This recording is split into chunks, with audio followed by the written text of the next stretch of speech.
Hi, today we're going to talk about right triangles. As you can see, I have three right triangles drawn on this grid paper. Triangle 1, triangle 2, and triangle 3.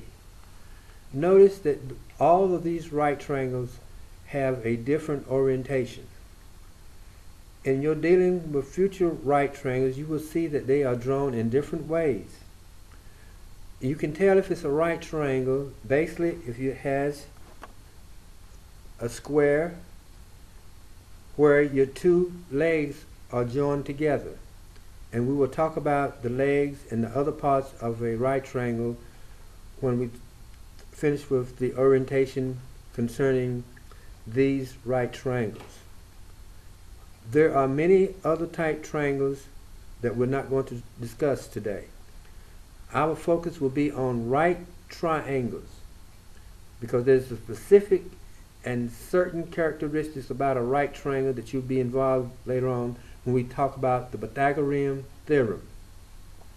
As you can see, a triangle has three sides. It also has three angles.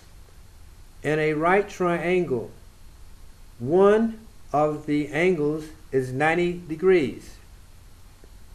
This angle is equal to 90 degrees.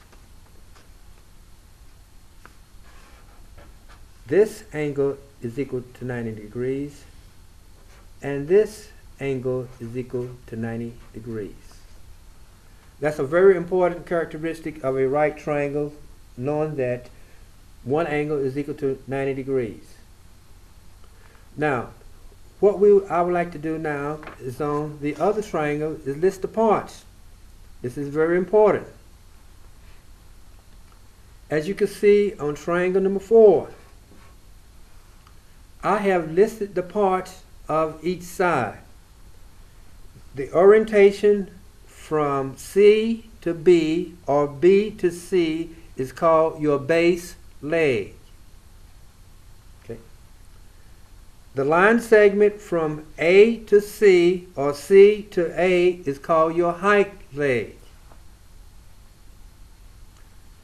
From A to B or B to A is called your hypotenuse.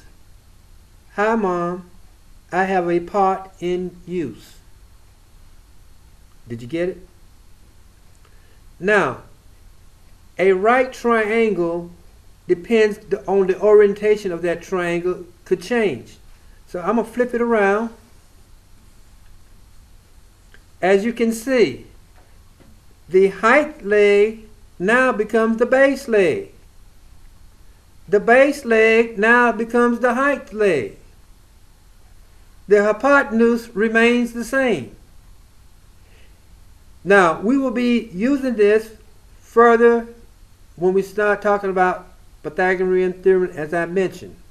So I would like for you to keep this in mind, that the orientation of the right triangle does not make any difference, but you need to make sure in regards to the base and the height leg, because the hypotenuse always remains the same. And as you can see, this hypotenuse is longer than the height leg, in this case, which is the base leg. It's also longer than the height leg. And we will get into some calculation later on concerning that. So if you have any questions concerning a right triangle, you have any questions concerning a right triangle, bring your questions to class and I will answer them, and right is right.